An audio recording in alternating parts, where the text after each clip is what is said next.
This is the story of a poor woman named Kate and a billionaire named Simon. One was hungry and cold. The other had everything money could buy, but one rainy morning in Abuja, their lives crossed in a way no one expected. And what happened after will make you cry. It was a cold morning. The rain was falling slowly. Cars rushed past on the busy Abuja road. Kate stood at the corner holding her baby close to her chest. The baby was wrapped in a thin cloth. She was crying softly. Her body was cold. Her face was wet. Kate had no umbrella. No jacket, no food, no home. Her slippers were torn. Her dress was soaked. But she did not move. She could not move. Last night, she and her baby had nothing to eat. Not even one spoon of food, so this morning, even though the rain was falling, she was ready to stand by the roadside until someone helped. It wasn't because she wanted the food so badly for herself, but because her baby was hungry and she could not watch her child suffer again. People walked past. Some looked at her with pity. Some looked away. Two men stood near her and whispered, "Why is she standing there in the rain?" "Maybe it's her job," the other man said. A lot of people pretend just to get free money. Some even go as far as renting a baby to attract pity. Kate heard them, but she said nothing. She just wiped Esther's face and rocked her gently. Kate stretched out her hand. Her voice was soft, tired, but full of pain. "Please help me. Just small food for my baby. She has not eaten, please." She looked down at Esther's face. The baby's lips were dry. Her cry was now weak. Kate held her tighter. "Don't worry, my baby. Mummy will find food today, even if I have to stand here all day. Help will come." But Kate did not know that help was closer than she thought. Inside a black Jeep, a man sat at the back seat. His name was Simon. He was very rich. The kind of rich that made people look twice when he walked by. Today he was going to his office very early. He had a big meeting with some foreign people who wanted to work with his company. This meeting was very important. It could help his company grow and bring more business from different parts of the country. The road was busy. The cars were moving slowly. It was the usual Abuja's traffic. Simon leaned back in his seat and looked out through the glass. And then, something caught his eye. He sat up. A young woman was standing by the roadside. She was holding a baby. The rain was still falling. Not too heavy, but steady enough to soak someone. The baby was already wet. The woman looked tired, worn out, almost like she had no strength left. Simon's eyes stayed on her. He saw how she held the baby tightly, like that child was the only thing she had left in the world. She wasn't moving. She wasn't shouting. She just stood there. Asking quietly for help, Simon felt something deep inside. He knew this wasn't ordinary. A person begging with a little baby in the rain. This was pain. Real pain. He looked at her again. And then he made a decision. "Stop the car," Simon said. The driver looked back. "Sir, just stop." The driver pulled over and stopped the car. Dominic opened the door. He stepped into the rain. His shoes touched the wet road. His suit began to get wet, but he didn't care. He walked slowly toward the woman. Kate didn't notice him. She was busy rocking her baby Esther. The baby was still crying, soft and tired. Simon stood in front of her. Kate looked up. She was surprised to see a tall man standing so close. She looked at his face. He looked serious, but kind. "Good morning," Simon said gently. Kate said nothing. She only nodded. He looked at the baby. "What's her name?" "Esther." Kate replied softly. Simon stepped closer and looked at Esther's face. She was shaking. Her lips trembled as she cried quietly. "Has she eaten?" he asked. Kate shook her head. "No, sir. Not since yesterday." Simon looked at her soaked clothes. Her hands were freezing from the cold. "And you? Have you eaten?" Kate looked down. "No, sir. But it's okay. I just want to find food for my baby." Simon stayed quiet for a moment. He looked at both mother and child. Then he said, "Come with me." Kate looked up, confused. "Sir? Come. Let me help you." Kate stood still. She looked at Simon. She was afraid. She had never spoken to a rich man before. She didn't know what to think. But when she looked at his eyes, they were calm. They were kind. She looked down at Esther. The baby was still shaking. Her tiny fingers were cold. Kate took a deep breath. Then she nodded slowly. She followed Simon toward the black car. The driver opened the door. Kate stepped in, holding Esther close to her chest. She sat carefully at the edge of the seat, afraid to touch anything. The driver looked at her through the mirror. He didn't say a word, but his eyes were full of questions. Kate avoided his eyes. She looked at her baby and kept rocking her gently. Beside her, Simon sat quietly. He looked ahead as the car moved, but his mind was full of thoughts. Who was this woman? What had happened to her? And how did she end up like this? Inside the car, Simon picked a small towel from the seat. He handed it to Kate. Here, he said, use this to dry the baby. Kate took the towel quickly. Thank you, sir, she said. Her hands were shaking as she wrapped it around Esther. Simon looked at her. Her dress was still wet. Her hair was dripping. But she didn't complain.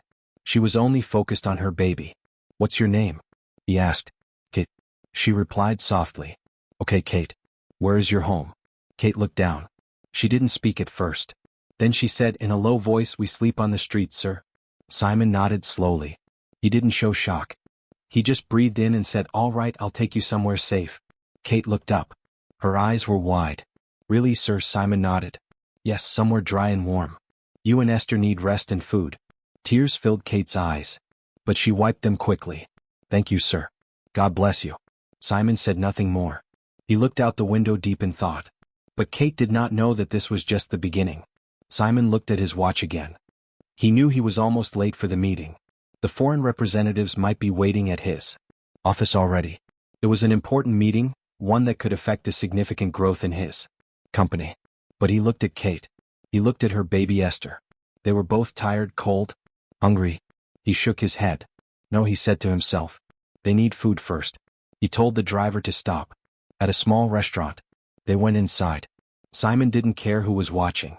He ordered hot rice, fried plantain, chicken, and warm milk for the baby. He asked them to bring water. Kate sat at the edge of the chair still holding Esther. Her stomach was turning. She had not eaten in 2 days. When the food came, she looked at Simon. Can I eat here, sir? She asked softly. Simon nodded. Yes, eat. Kate bowed her head. She placed Esther on her lap and fed her the warm milk. Then she started eating.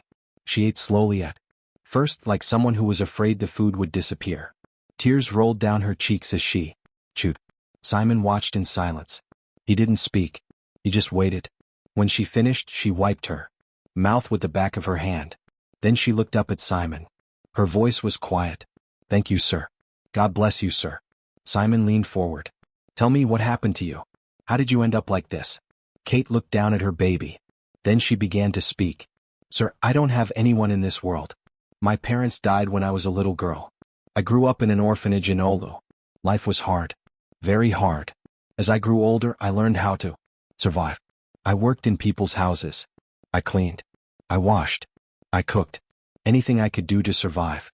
She looked at Esther's face and kissed her forehead. Then one day I met Tony.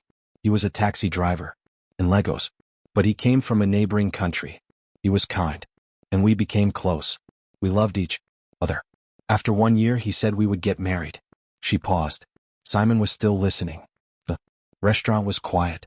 A few months later, I found out I was pregnant. I was scared at first, but when I told Tony, he was happy. He said he was ready to marry me, but he needed to travel home and tell his family. He said it was their tradition, that he must tell his family first before bringing his fiancée home.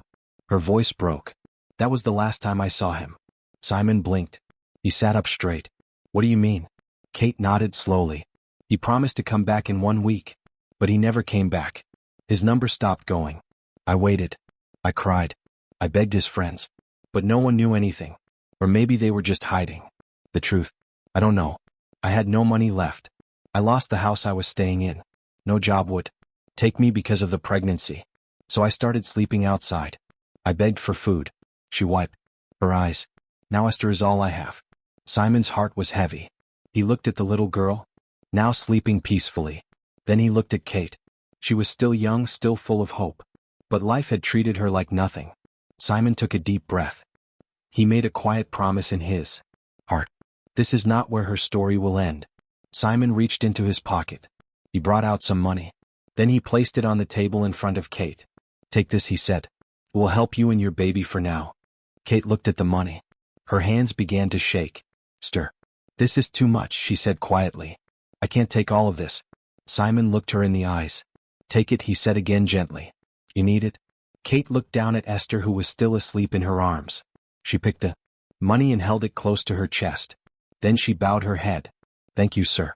May God bless you. Simon nodded. He smiled a little. Then he looked at his wristwatch. His eyes widened. The time for his meeting had already passed. The foreign guests were probably already at his office. He stood up quickly. I have a very important meeting this morning, he said. It will last for about 3 hours. He brought out a card from his wallet. It was his business card. It had his name and number on it. He handed it to her. Call me after 3 hours, he said. I will come to wherever you are and take you and your baby to a safe place. Kate held the card carefully like it was gold. She wanted to speak, but something held her back. She didn't have a phone, not even a small one. She looked at Simon's face. She wanted to tell him, but her lips didn't move. Thank you, sir, she said instead. She thought fast. Now that I have some money, maybe I could pay someone to help me make the call when the time comes. Simon gave her one last look. I'll be waiting for your call, he said. Then he turned and walked out of the restaurant. Kate sat there, holding Esther with one hand and the business card in the other. For the first time in a long while, she had hope. After sitting in the restaurant for a while, Kate stood up. She took the business card Simon gave her and folded it neatly. She didn't want to lose it, so she slid it into a small pocket sewn inside Esther's tiny clothes. The baby was still sleeping. She touched the pocket to make sure it was safe. Then she held Esther close to her chest. As she stepped out of the restaurant, her baby's blanket shifted a little. She tried to adjust it without waking Esther. She didn't know the card had fallen out. It landed on the wet ground near the restaurant door. Nobody noticed. By now the rain had stopped. The sun was peeking out. Kate walked slowly, then boarded public transportation back to the same place where Simon had met her. She saw the small shop near the corner where she had begged earlier that morning. The shop owner was not there, but the shade was still dry. She sat on the edge of the small wooden bench. She didn't know the card was gone. She thought to herself, I'll wait here until it's time to call. Then I'll pay someone to help me. But now, there was no card, no number, nothing. At exactly noon, Simon stood up from his seat in the meeting room. The foreign guests had just left. Everything had gone well. He should have been smiling. But his mind went somewhere else. He frowned a little. He reached into his pocket and looked at his phone. No missed calls. He looked at the time again. 5 hours had passed. He sat down and stared at the floor. Why hasn't she called me? He asked himself. Did she forget? He rubbed his fingers together. Maybe she never planned a call. Maybe she's one of those people who begged for a living. His face grew serious. But she didn't look like that. She looked scared. She looked broken. He remembered how she cried while eating. He remembered how she held her baby close, as if the world was trying to take her away. He sighed deeply. I told her I would take her to a safe place just for her baby's sake. Why wouldn't she want that? He stared at his phone again. Still no call. After a while, he placed the phone on his desk and returned to his work. But in his heart, he wasn't at peace. And outside, in another part of the city, Kate sat quietly in the shade, still waiting, still holding Esther, with no idea the card was gone. It was lunchtime. Simon got into his black SUV and sat quietly for a moment. He looked out the window deep in thought. Then he turned to his driver and said, Take me to that small restaurant we went to this morning. The one where I took the woman and her baby. The driver nodded and started the engine. As the car moved through the streets of Lagos, Simon kept looking out. He was hoping, just maybe she would still be nearby. He couldn't stop thinking about her. Something didn't feel right. What if she tried to call but couldn't? What if something happened to her? The questions kept growing in his mind. They got to the restaurant. Simon quickly stepped up. He looked around. His eyes moved from one corner to another. Nothing. No sign of Kate. No sign of the baby. He walked slowly toward the restaurant entrance. His steps were quiet. Just as he reached the door, he saw something on the wet floor. He bent down. There it was. The business card he had given Kate. It was wet. The edges were soft from the rain. The words on it were still clear. He picked it up and stared at it. His heart sank. Did she throw this away? He whispered. Or did it fall off without her knowing? He looked around again. Still nothing. He held the card tightly in his hand. Then he walked into the restaurant and sat at the same table they had used earlier. A waitress came to him. Good afternoon, sir. What would you like to eat? He looked at her without smiling. Just give me rice and chicken, he said softly. As the waitress walked away, Simon leaned back in his chair. He placed the wet card on the table. He kept staring at it. In his mind, two voices were speaking. One said she left. She never planned a call. The other said she lost the card. And maybe she's still waiting for you. He didn't know which voice to believe. But one thing was clear. He couldn't stop thinking about what the woman's little baby might be going through. Far away in another part of the city, Kate was still seated quietly in the sit. Little Esther was still sleeping in her arms. Kate looked tired. Her eyes were red. At this point, she thought it was the right time to call Mr. Simon. So she slowly opened the small pocket in Julia's clothes to check the business card again. Her hand stopped. Her heart jumped. It was gone. She searched again, shaking the small clothes, checking her own wrapper. Nothing. She stood up and looked around the ground. Still nothing. Tears filled her eyes. Oh no. No. No. She cried softly. She sat back down, holding Esther close. This is not happening. She whispered, God finally sent someone to help me. Someone kind. And now I've lost his card. She wiped her face with her wrapper. But the tears kept falling. Simon. He said he would come for us. He said we would be safe. She remembered his voice, his kind eyes, the money he gave her, the food, and now there was no way to reach him. She held Esther tighter. I'm so sorry, baby. Mommy lost it. I lost the only chance we had. Her heart was heavy. Her lips were shaking. Then suddenly a thought came to her. Maybe it dropped inside the bus I entered, or maybe at the restaurant where he took us to eat. She looked up. She knew the bus was long gone. She had no idea which bus number it was. But the restaurant? Yes. She remembered the street. She remembered the table inside. She could find it. She stood up, still crying. But with new hope, I must go back. Maybe the card is still there. Maybe someone kept it safe. She wrapped Esther properly on her back and began walking fast down the road. She prayed quietly. God, please let me find it. Let this not be the end of our help. Her feet were tired.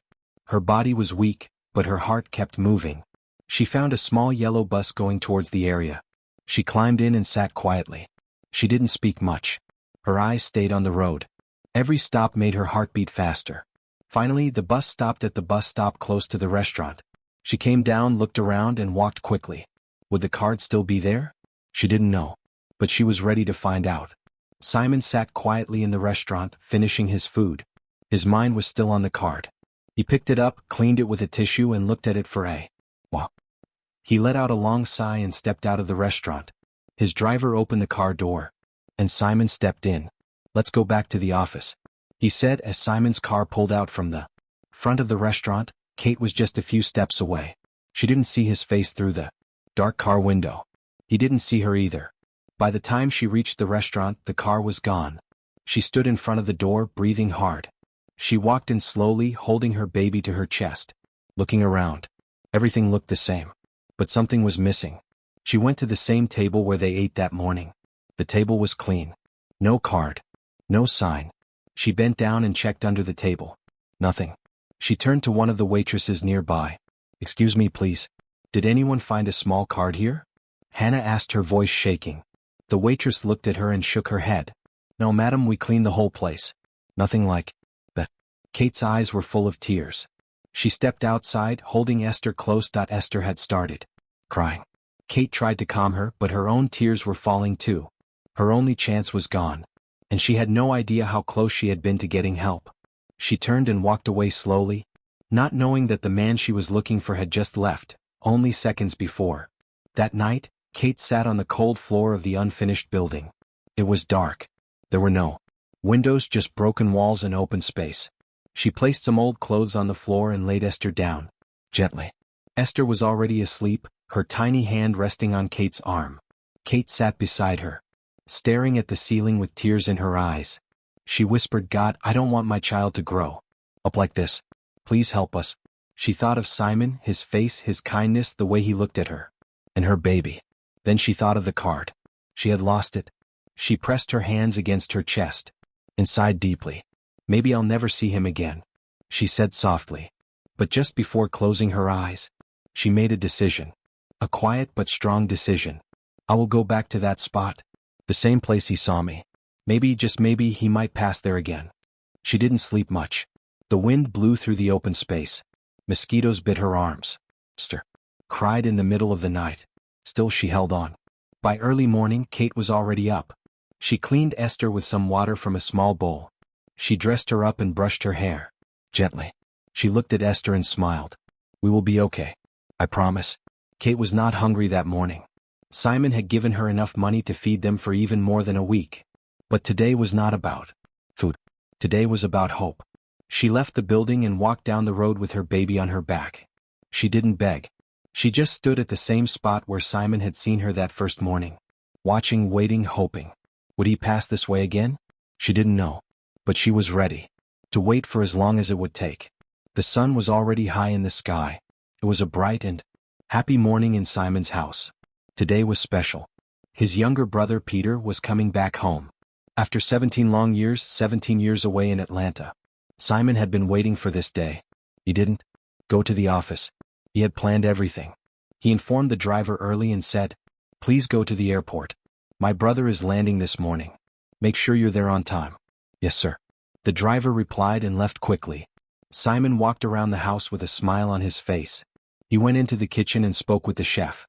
"Make sure there's fried rice, jollof, grilled chicken, goat meat, and pounded yam. My brother loves pounded yam." The chef smiled. "Don't worry, sir. Everything will be ready before he arrives." Then Dominic picked up his phone and called 3 of his closest friends. "Peter is arriving today. Come over. Let's welcome him." They all agreed to come. Laughter was already filling the air in the compound. Music was playing softly in the background. Simon stood at the balcony and looked out with joy in his heart. "This is a good day," he whispered, but far away in the city Kate was still standing by the road. Esther was tied to her back. Her eyes were tired, but her heart was still strong. She looked at every black SUV that passed. But unfortunately, today the driver had gone with Simon's newest red SUV. She waited and prayed. Maybe Simon would pass by again. Maybe today would be the day her life would change. But she didn't know that Simon was at home, laughing and waiting for his brother. She didn't know that the man she was praying to meet again was not coming out today. Not even close. "God, please don't forget me," she said. The day was still young, but the wait was getting long. At the airport, Simon's driver stood by the entrance of the pickup area, holding a small sign that said, "Peter." Soon a tall man with a wide smile and a trolley full of suitcases came out of the airport. Peter saw the man with the sign that had his name on it and smiled. He walked over. "You must be Simon's driver." "Yes, sir," the driver said, taking the trolley. As they drove out of the airport, Peter rolled down the window and looked around. This place has really changed," he said. The driver smiled. "Yes, sir, a lot has changed since you left." But as they moved deeper into the city, the car began to slow down. Cars were everywhere, trucks, buses, tricycles and bikes. Honking filled the air. The driver sighed. This traffic has started again." Peter laughed and leaned back. "How do you people cope with this chaos?" The driver laughed. "We just have to. This is Abuja, the most populous city in Africa." They both laughed. But just then, as the car moved slowly, again the driver looked ahead. His smile dropped for a second. There, by the side of the road, a young woman was standing with a baby tied to her back. She looked tired, and she was the same woman Simon had taken to the restaurant with her baby yesterday. The same woman he went back to the restaurant to look for. The same woman who gave her baby food before eating herself. The driver's hands tightened on the steering wheel. Peter noticed the change in his face. "Is something wrong?" Peter asked. The driver shook his head. "No, sir, just this traffic." He didn't know what to do. Should I stop? Should I call my boss? But he wasn't sure. So he kept driving. But he kept looking at her through the mirror and inside his heart. He knew that woman was important. About 19 minutes later, the black SUV drove into Simon's big mansion. As soon as the car stopped, Peter stepped out and looked around. The house was beautiful, with flowers by the gate. Everything was clean and shiny. Suddenly the front door opened. Simon stepped out with a big smile on his face. "Peter," he shouted. "Brother." Peter laughed and opened his arms. They hugged each other tight. "You look good," Simon said, holding his brother's shoulder. "And you look richer," Peter teased. They both laughed. Just then some of Simon's close friends came out too. They shook hands with Peter and welcomed him warmly. There was laughter, smiles and drinks in hand. But one person was not smiling, the driver. He stood quietly beside the car, looking worried. His eyes moved to Simon every few seconds. He needed to talk. And he needed to talk fast. Before the woman left that spot. As everyone began walking into the mansion, the driver followed quietly. He didn't say a word. He just stood by the main door and waited. Soon, Simon walked toward the kitchen to check on the food. The chef was busy inside, slicing meat and frying. The driver quickly followed behind. "Excuse me, sir," he said in a low voice. Simon turned around. "Yes, what is it?" The driver took a deep breath. "Sir, I saw her." Simon's face changed. "Oh, the woman from yesterday, sir. The one with the baby. She was standing at the same spot where you met her before." Simon went quiet. His eyes looked down like he was thinking deeply. Then he spoke slowly. "The woman who threw away my card. Does she really want help?" He remembered the rain. He remembered the way she covered her baby with her wrapper in the rain.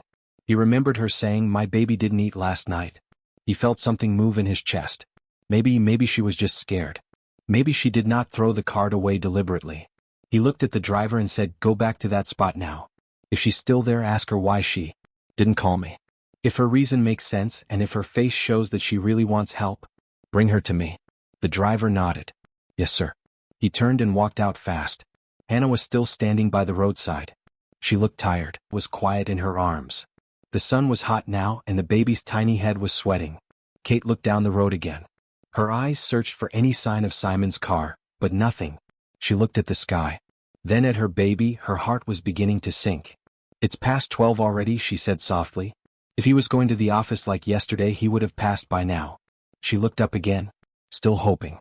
Then she whispered, maybe he didn't go to work today. Or maybe he went through a different route." She sighed and looked at Esther. "Let's go, my baby. Let's find somewhere with shade." She was just about to turn and walk away when she heard a voice behind her. "Madam," she stopped. She turned quickly.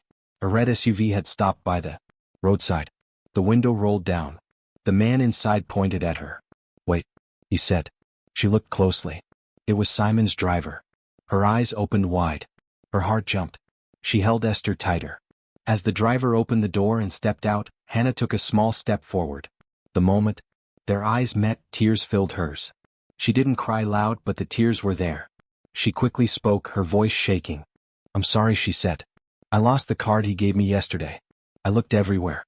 I went back to the restaurant, but it wasn't there." The driver looked at her. He saw the tired face, the sweat, the way she held her baby like gold. She wasn't faking it. She wasn't pretending. She looked like a woman who had cried in silence all night. He didn't need to ask anything else. "Please follow me," he said gently. Kate nodded. He opened the back door. She climbed in with Esther. The driver got in and started the engine. As they drove off, Kate looked out of the window. She didn't know what was waiting for her at the end of that ride. But in her heart, she whispered, "Thank you, God. Thank you." The red SUV drove into Simon's compound and stopped at the carport. The driver came down first and gently opened the back door for Kate. She stepped out slowly, holding Esther close. Her heart was beating fast. She looked up at the big house. It was like a dream. Everything looked beautiful. The driver smiled softly. "Come with me." She followed him. As they entered the house, the sound of laughter came from the sitting room. Simon was there, sitting with his brother Peter and a few other guests. They were still talking and laughing. But the moment Simon looked up and saw Kate, his smile faded. He stood up slowly. Kate moved quickly toward him, still holding Esther. She dropped to her knees to greet him. But Simon rushed to her and held her arms. "No, please," he said gently, "don't do that." She stood shaking. Everyone turned to look. The room went quiet. No one said a word, but their eyes were full of questions. Simon didn't explain. He only turned to her and said, "Come with me." He led her away from the sitting room and down the hallway. He opened the door to one of the guest rooms. It was clean and fresh. "Please," he said softly, "take a proper bath. You and your baby. You can rest here." Kate nodded slowly, still looking around like she wasn't sure if this was real. Simon left her there and went straight to the kitchen. He called the chef. "There's a woman in the guest room." Simon said firmly, "Make sure she eats well. Don't delay." "Yes, sir," the chef replied. Later that evening, after everyone had left, Simon sat in the living room with Peter and Kate. Kate looked cleaner now. She had changed into fresh clothes the maid gave her. Esther was fast asleep in her arms. Simon looked at her. "You said you lost the card?" he asked gently. Kate nodded. "Yes, sir. I looked everywhere for it. I even went back to the restaurant. But I didn't see it." She paused, then added, "My phone. It got bad before I gave birth. I've not had a phone since then." So Peter listened quietly. Simon had already told him a little about the woman and what happened the day before. Now seeing her like this, Peter felt something deep inside his chest. He looked at the baby and then at Simon. Simon leaned forward. "I can't change the past," he said, "but I can help your future." Kate looked at him, speechless. Simon continued, "I want you to think, is there any business you want to do? Anything you're good at or something you'd like to learn? Tell me and I'll set it up for you." Kate blinked. Then he added, "You'll be staying here for now until I find you a place of your own." Tears rolled down her cheeks. This time she didn't try to hide them. She looked at Esther. Then she looked at Simon. "Thank you," she whispered. Peter smiled a little and looked at his brother. Simon simply nodded. But in his heart he knew he had just made a decision that would change this woman's life forever. A few days later Simon walked into the guest room and smiled at Kate. "Get ready," he said. "We're going out." "Oh?" she asked, surprised. He nodded. "Yes, you and Esther need something important. Soon." They were on the road. Simon didn't say much, but Kate held Esther close and looked out the window. She still couldn't believe all this was happening to her. They arrived at a big clothing shop. Simon led them inside. "Pick anything you like," he said. Kate looked at him with wide eyes. "Sir, what do you mean?" "I mean it," he smiled. "You and Esther. You both deserve it." At first Kate was shy. She touched some of the clothes and dropped them again. But Simon encouraged her. Soon she picked a few pretty dresses for herself and some nice baby clothes for Esther. When they were done, the cashier packed everything nicely. Simon paid for everything. Kate's eyes were full of joy. "Thank you, sir," she said. "Thank you so much." But Simon wasn't done yet. Next they went to a phone shop. He asked the seller to bring a new phone, one that was strong and easy to use. Then he took her to the telecom outlet. There he helped her retrieve her old phone number. Kate held the phone like it was gold. "God bless you, sir," she said with tears in her eyes. "I don't even know what to say." Simon simply smiled. "You don't have to say anything." They returned to the mansion. When they stepped inside, Peter was already sitting in the living room waiting. He stood up as they entered. "Simon," he said, "there's a place I want you to go with me. And I'd also like Kate to come along." Simon looked at Kate. She nodded quietly. They all left the house together and entered the car. Nobody said much during the drive. Kate kept wondering what this was about. She looked at Esther, who was asleep in her arms, and prayed in her heart. After some time, the car stopped in front of a tall apartment building. Peter told the driver to park. Then they all came down. Simon looked at Peter. "Where are we?" "Just follow me," Peter said. They walked into the compound. As they reached the door of one of the apartments, Peter stopped. He turned and looked at Kate. "When I heard your story," he began slowly, "it reminded me of our mother." Kate listened, not sure where he was going with it. Peter's voice became softer. "She was a single mother," he said. "She raised Simon and me all by herself. I remember how she used to cry at night. I would see her when I woke up, but I couldn't do anything. We were too small to help her." Kate's eyes were already wet. Her hands shook as she held Esther tighter. Peter continued. "She passed before we made money, before we could show her the love she truly deserved. That pain has never left me." Then Peter reached into his pocket. He brought out a small key. "This apartment," he said, "is for you." Hannah's knees gave way. She dropped to the ground and began to cry loudly. "Oh God," she cried. "What did I do to deserve this kindness?" Simon was quiet. He looked at Peter, shocked. He had wanted to help Kate, but now it was his brother who had taken it even further. Simon walked up to him and hugged him tight. "I am proud of the man you've become," he said. With a heavy voice, "I just wish Mommy was here to see this." Peter held his brother's hand and smiled. Then he turned to Kate again. "I've also made plans to open a supermarket for you," he said. "Don't worry. We'll get a good manager, but you'll be the supervisor, and with time, you'll learn how to manage it fully by yourself." Kate cried even more. She didn't know what to say, but in her heart, she knew her life would never be the same again. Weeks passed quietly. Kate's life had changed in ways she never imagined. She now had a clean house to sleep in, food to eat, and a big supermarket with her name on it. The shelves were full. Customers came in every day. She was no longer begging on the street with baby Esther tied to her back. One warm afternoon, she was in the office inside her supermarket, writing down sales and checking her books. Esther was sleeping in a small crib beside her. Suddenly her phone rang. It was a strange number. She stared at the screen for a moment, unsure whether to answer. Something told her to pick the call. She pressed the green button and held the phone to her ear. The voice on the other end was a woman's voice. It was calm but carried deep sadness. "Hello. Is this Kate?" "Yes, this is Kate," she answered slowly. There was a pause. "I'm calling from a nearby country." The voice continued. "My name is Monica. I'm Tony's cousin." At the sound of Tony's name, Kate froze. Her eyes filled with tears instantly. She hadn't heard that name in so long. "I've been trying this number for over a year," the woman said. "But it was always off. I only got through today." Kate didn't speak. She held her breath listening. "My cousin, Tony? He came into the country the same day he left you," the woman said gently. "There was an accident, a bad one. He never made it home." Kate held her chest. Her heart felt heavy. "He was in coma for 4 months," the woman went on. "He never woke up. He passed away quietly." A long silence filled the line. "I saw the messages you sent him," Monica added. "I saw the love in your words. I knew he was serious about you." Kate wiped her face. She didn't know what to say. "From the messages? I believe there's a child," the woman said softly. "Is there?" "Yes," Kate whispered. "Her name is Esther. She is his daughter." Her voice broke as she said it. But she didn't hide it anymore. The woman on the phone let out a deep sigh. "Tony's mother is still alive," she said. "She's very old now. She cries every day. She thinks Tony left this world without leaving. Or anything. But now there's hope." Kate took a deep breath and spoke with calm strength. "Don't worry," she said. "I'll make arrangements to bring Esther to see her. She must meet her granddaughter. I'll do everything I can to make it happen." The woman on the other end began to cry softly. "Thank you," she said. After the call ended, Kate sat alone in the small office.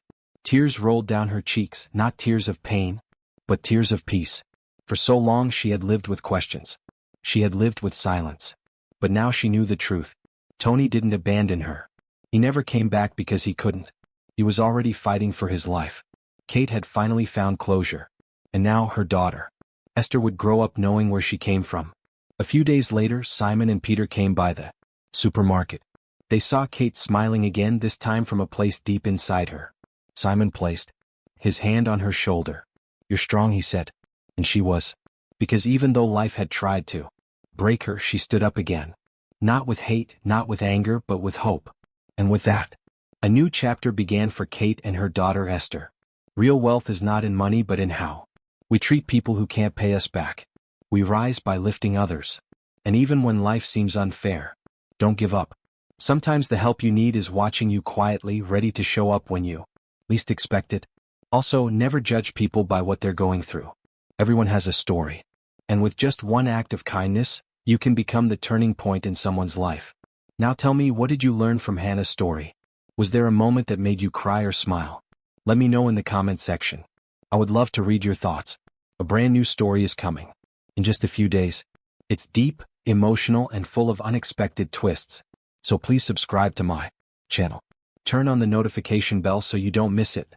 If this story touched you, don't forget to like the video and share it with your friends and family. Thank you so much for watching. I truly appreciate you. See you in the next story.